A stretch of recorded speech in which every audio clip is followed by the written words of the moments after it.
ব্যবহারে আপনি কষ্ট পেয়েছেন বা এখনো পেয়ে যাচ্ছেন। কেন জানেন? সেই মানুষটাকেই আপনি ভীষণ ভালোবাসতেন এবং তাকে আপন করে নিয়েছিলেন।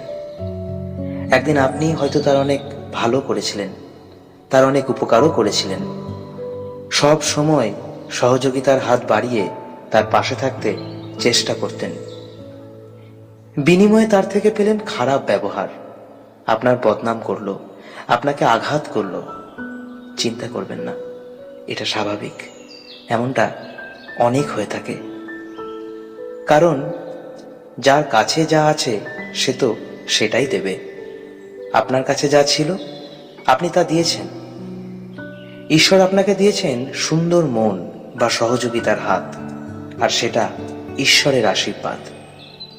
তাই ভালো কাজ করার জন্য আপনাকে ধরাধামে